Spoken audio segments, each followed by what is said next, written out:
Let's talk about Ethereum. Ethereum is sitting at 25.95 right now. And the overall situation of Ethereum has a bit changed since we covered it last time. Because right now, I mean, the good part, let's talk about the good news and then we will talk about the other stuff. The good news is that we have a support at $2,500 for Ethereum. So far that is intact. Ethereum has not bothered losing it. Wicks we don't count, but I'll zoom it in for you. Just a second. All we care about is the candle's body, not the wicks. We have not seen two candles closing below it. The only thing we have seen is that since the day of conquering, after that one candle has closed below it, the second one pumped the hell out. Everything else is pretty much holding above the area of 2500. Now to have a downward journey, we need to go below 2500, close two daily candles below it, and then we can say, okay, now the downward journey has started. If that is not happening, we cannot conclude and say that, okay, Ethereum has started getting bearish. Now let's talk about 2200, then 2000, then again we are back to 1400 and stuff. We cannot get that bearish because Ethereum is holding its most bullish support area of 2500. As long as this is intact, we can continue to expect it to be on the upward journey towards $3,000. Now I was asked in Telegram that is it going to be a straight pump towards 3000 or is there going to be any more levels to it? And of course there is a level which is at 2850. If you're looking for a closer level than $3,000, then you can aim for 2850.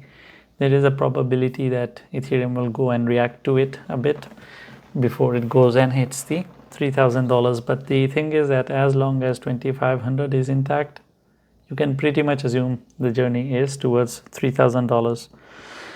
And I think that's pretty much it. There is nothing else to add. The only thing that you can look up to is that Ethereum has now started working on another cup structure.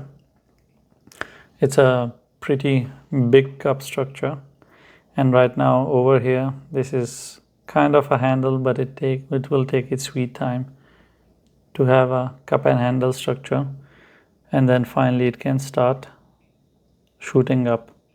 Now the base of the cup of course is lower than $2,500. It's at 2400. But as we are sticking to the 2 days concept that it shouldn't go below this area for more than 2 days, that should keep us safe.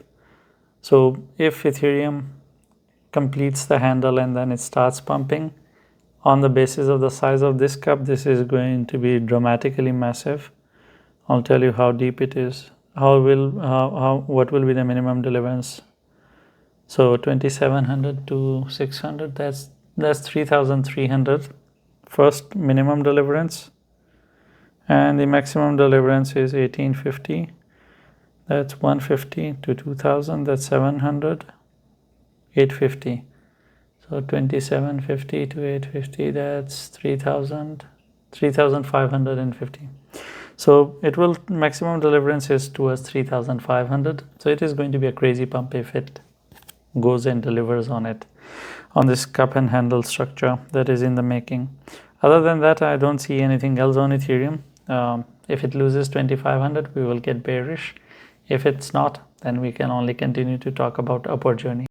Thank you for watching the video. If you have any questions or I have touched on a topic and you expect me to explain a bit more, I'll try my best to explain that to you in the comments. Leave a comment. And I'm not going to tell you to like and subscribe, because if you're not interacting with the video or if you're not subscribed, you're not going to see all the 10 videos that I make every day. You're going to miss out on it, and I think you are educated enough to understand what to subscribe and what not to, because if you want to miss out on it, then why not? It's for your own good, and you should know better what is good for you.